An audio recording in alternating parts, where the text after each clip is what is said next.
Aside from ice cream, I can't imagine a more perfect dessert for the summertime season than a pavlova. It's cool, fresh, light, and sweet, the down under version of a traditional American strawberry shortcake. The primary difference is in the cake.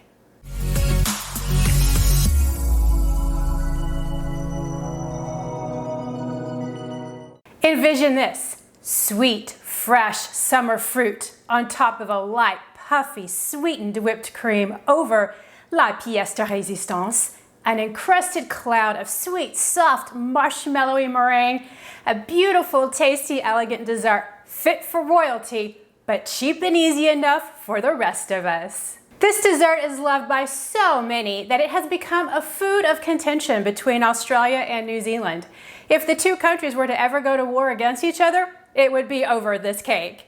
Each country has its own story describing the cake's origin. Both claim to be its originator. However, there is evidence of recipes that a meringue cake like the pavlova was baked and eaten from Europe to America long before the Down Under folks made it famous. But honestly, who cares? The dessert exists and we love them for it. Down Under pavlova, that should be its name. The name, however, isn't as contentious. The name pavlova was given to this dessert in honor of famous Russian ballerina Anna Pavlova, who visited Down Under during the early 20th century. As the story goes, the meringue cake layer was so light and airy that it resembled Pavlova's tutu, along with her grace and ethereal movements on stage. Thus, the pavlova. The meringue cake is actually very easy to make. However, beating the egg whites just right, along with the baking temperature and having some patience, are the key elements in making or breaking this cake. After lots of trial and error recipe modifications, I'm sharing with you a recipe and tips that work best for me as a home baker.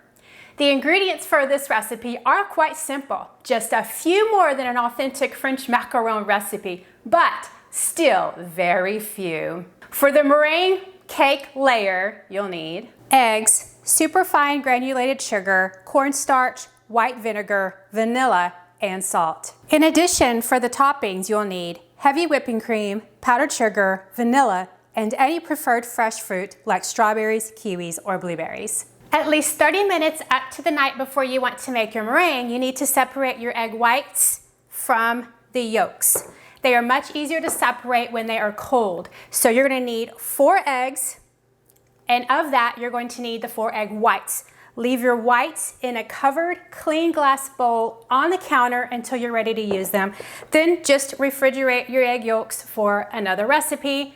Room temperature egg whites whip up more quickly and easily because the proteins have relaxed enough to allow air to be whipped around them. Since this recipe comes together quickly, go ahead and preheat your oven to 235 degrees, and you're going to place a rack on the bottom third of your oven, because that's where we're going to place the cookie sheet. I have made many pavlovas at different baking temperatures and have settled on 235 degrees because it produces a very light, colored exterior while still crunchy, along with a soft yet completely baked marshmallowy center. So in the meantime, let's prepare our baking sheet. Pavlovas are known to have a circular shape, so what works for me is marked parchment paper on a round cookie sheet. You could use foil, but I prefer the paper. If using paper, what you need to do is draw a 9-inch in diameter circle. So all I did was find a bowl that I have in my kitchen that is 9 inches in diameter, and I just placed it down on the paper with a pencil, made my outline.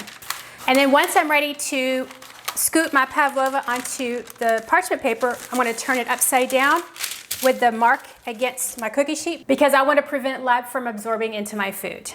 We're going to start by whipping the eggs. So a stand mixer is the easiest, quickest way to whip up your eggs. However, a hand mixer will work too. Just make sure that you have all clean utensils, nothing with oil or residue on them as it will make, or moisture, as it will make it difficult for the eggs to whip. So in your clean bowl, you're just going to add your 4 egg whites that have been sitting out to come to room temperature for about 30 minutes at least. So we're going to use our whisk attachment, and then we're going to Whip the eggs at about a level 4, which is the speed I'm using for my KitchenAid mixture. We want to start out slow and then gain speed as we start adding ingredients in. Okay, we've got some soft peaks going here, so now we're going to start adding our sugar. You're going to add a tablespoon of sugar, 30 seconds apart, until you've used up all your sugar. And you're going to use a cup of sugar, which is 214 grams.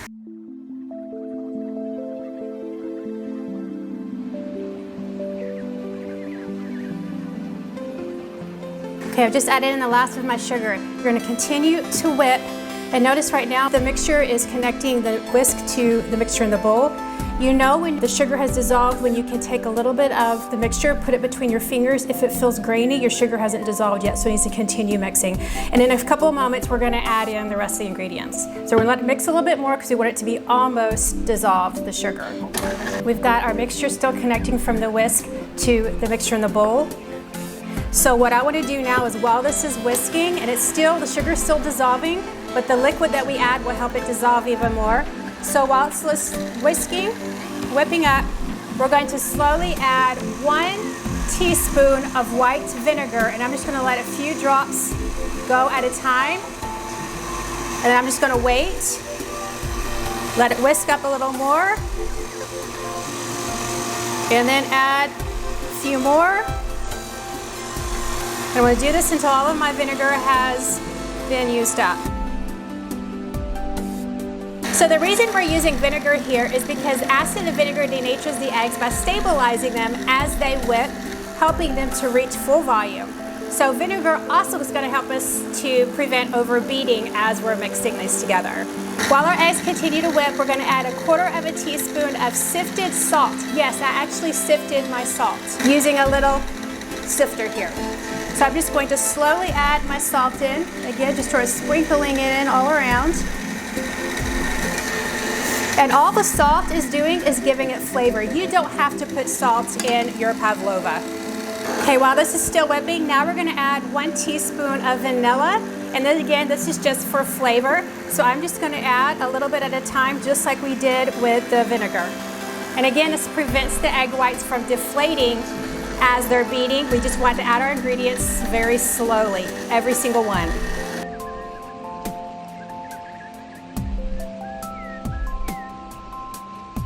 Our meringue is pretty much at stiff peaks, and this is how you know when you lift up your whisk and then you see the trails behind and they leave a straight, uncurled tip.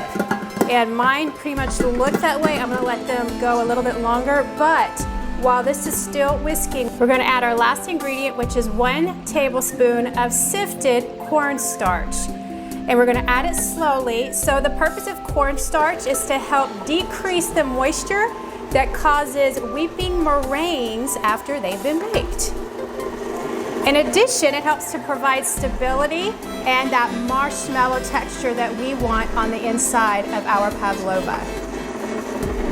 So now we're going to continue to whisk until I have all of my cornstarch in, and I'm going to move up my speed to between 6 and 8 and let it go until stiff peaks. Okay, there are a couple ways you know when you've reached the stiff peak. When you lift up and you've got a stiff peak, which is what we have right here with that trail left behind. It's sticking straight up. Another way you can tell is you've got a nice mound of whipping mixture in your whisk. And then a third way you can tell is if you take a knife and you cut through the cream, and you can see that defined line that we just made here. I'll do it again. And it separates and does not close back up. Then we know it's ready. And we are there. Okay, so now it's time to put our meringue on our cookie sheet. We have our parchment paper with the circle on it. Remember, I have the pencil side down on my cookie sheet. Scoop a huge mound on the center of the paper. And we're going to continue to do that until we get all of the cream out onto the paper. And then we're just going to smooth out the cream to the edge of the circle. This is also how you know when your meringue is ready, when you can pile it up and it stays in the shape that you put it in. Which means you can make some cool designs if you wanted to as you're forming your mound of meringue, of Pavlova. Okay, so we're just going to sort of pat it out to where that circle line is. You want to smooth the edges out. What you could do, if you want a decorative look for this, you could put half of it on your paper and then put the other half of the meringue in a piping bag and then pipe some pretty little swirls on the edges. So we want it to be not too tall, so it should be about 2.5 to 3 inches tall. And it needs to be a circular shape here and smooth out the edges so that we don't get a lot of air bubbles on the inside. Now, one thing that you could do, you could leave it like this if you wanted. I just have a simple little circular here. Or if you want some another decorative element here, take your spoon and along the edges, just make an upward motion. And basically, you just keep it creating a definitive edge here.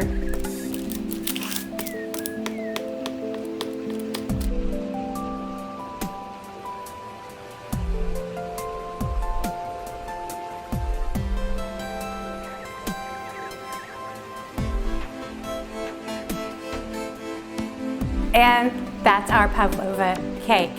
So a lot of recipes will encourage you to put a nice shallow well in the middle of your Pavlova. That way it'll hold the cream topping as well as the fruit that we place on top. But what I have found is that Pavlova tends to sink a little bit as it's baking. And there might be just a couple of cracks at the top, which is okay because we're covering it with cream and fruit. So for me, this is ready. My Pavlova is ready for the oven. We're gonna place the baking sheet on the rack in the lower third position of the oven. Remember, it's preheated at 235 degrees. And we're gonna let it bake for 2 hours. You've got plenty of time to go do something fun. So set your timer and walk away. The 2-hour timer just beeped. We're going to turn off the oven, but we're not gonna touch anything in the oven. We're not even gonna open the oven door. We just wanna turn the oven light on. We're gonna leave the Pavlova untouched and we're gonna let it stay there overnight. The reason for that is if it cools down too quickly, your Pavlova will crack and it'll develop this weeping meringue. We don't want either one of those. So leave the oven closed, just turn it off, go about your business and leave your Pavlova in there and just forget about it until tomorrow. So we're good for the day. So I'll see my Pavlova tomorrow and I'll see you in a few seconds. Our Pavlova has been in the oven overnight. Let's take a look at it. I haven't opened the oven and I haven't touched it since we started baking it yesterday. Wow, it's definitely crunchy on the top. Can you hear that? We've got a tiny little crack on one side, but it looks like it should. This is almost a perfect looking Pavlova. Up on closer inspection, let you look at it a little bit better. So you can see our spoon marks going up and our Pavlova did not crack on the top. It stayed the same height as I really wanted it to. Now you could of course put a little bit of a well in so that it'll hold our cream that we're about to make and our fruit. But you know, you're gonna eat it as soon as you decorate it, so it shouldn't fall off anyway. While we have a few small cracks, that is normal. But if you're unhappy with the cracks that you're getting, try baking at a lower temperature. The heat of the oven is what causes the cracks. So oven temperatures vary and yours may not bake at the same temp as mine. So you might need to adjust the temperature at which yours bakes. You might want to invest in an $8 oven thermometer so you can see what temperature your oven actually bakes. Now we're ready for the final touches, and that is just preparing the fruit and whipping the cream. Given the season, I'm using fresh strawberries, blueberries, and kiwi, of course, which is an homage to Australia and New Zealand. But you can use any fruit that is in season depending on the time of year you make this. Passion fruit, though difficult to find in many places, is a favorite down under addition to the Pavlova. So let's slice the kiwi and quarter the strawberries, and then we'll set the fruit aside while we make the whipped cream.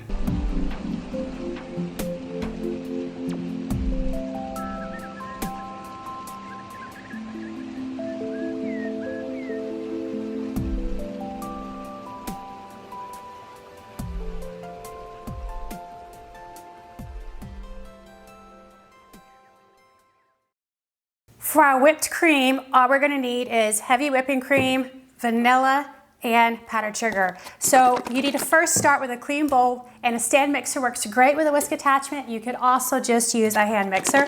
We're gonna measure out 1 cup of heavy whipping cream into our stand mixer here. I'm gonna whip on about a speed 4 here. When it becomes frothy, we're gonna add in our sifted powdered sugar, and you're gonna need to sift it because we wanna make sure we get all those lumps out.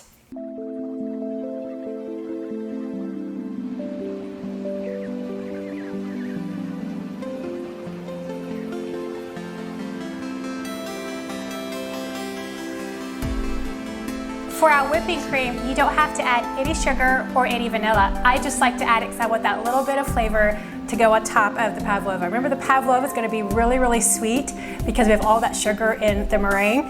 But the rest of it, you can add as much sugar or as little sugar as you want, depending on your preferences. Guess what? It's time to make our pavlova pretty. Key is getting it off the paper. So I'm just going to use a spatula and just slowly loosen it all around, because we don't want to crack it any more than it already is. If you've eaten pavlova, then you know that it's that really crispy exterior with that soft interior, and that when you cut into it, it's just going to kind of squish. It's going to sort of fall apart. So we want to keep from doing that before we're ready to cut into it. Okay, took a look at the bottom. Bottom looks really good. It's definitely baked all the way. So now we're just going to put it on a nice pretty plate and decorate. Use as much of the whipping cream as you want for the top. The whipping cream is going to hold on all of our fruit.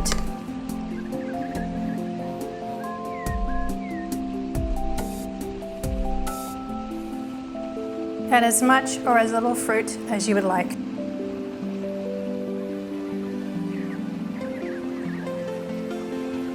And there you are, Australia, New Zealand pavlova, or down under pavlova.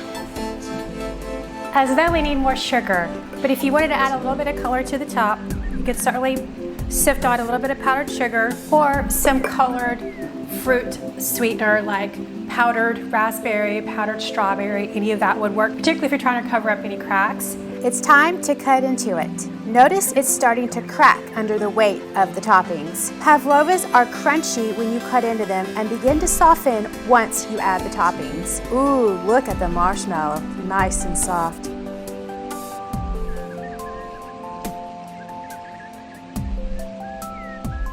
There's a soft marshmallow interior and crunchy exterior holding it all together. So you can cut this like a pie. That is a beautiful dessert. Okay, dig it in.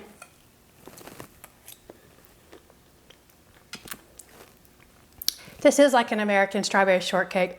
You get that sweet, crusty exterior from the pavlova, soft marshmallowy interior from the inside of it. I'm glad I added the sweetener and the vanilla to the whipped cream. It's not too sweet, it's faint. It's kind of like an in-between the fruit and the super sweetness of the pavlova. But together with the whipped cream, the fresh fruit, and the pavlova, that is a beautiful bite. And I can't imagine anyone not liking this. You could also put shavings of chocolate on top if you want. Once you top the pavlova, it is best eaten on the day it's made because the cream and fruit will begin to soften the meringue layer.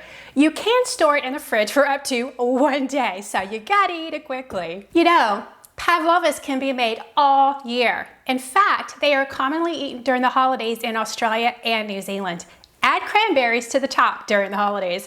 Mix some holiday spiced pumpkin into the whipped cream and top with apples and a coating of cinnamon. That would be really good. Why not add ice cream in place of the whipped cream layer? Now that might be the perfect summer dessert. Just use your imagination. If you're looking for a light, sweet treat, give this one a try. It's easy to make. It just takes a little bit of patience before you can eat it since you have to wait overnight. But once it's decorated, you got the whole thing you can eat and you gotta eat it fast, so it's worth waiting for. Thanks for watching. As always, I really appreciate your support. I love making these videos and I love preparing for them and baking all these test recipes and figuring out what works for me and hopefully for you as well. So until next time, go bake the world.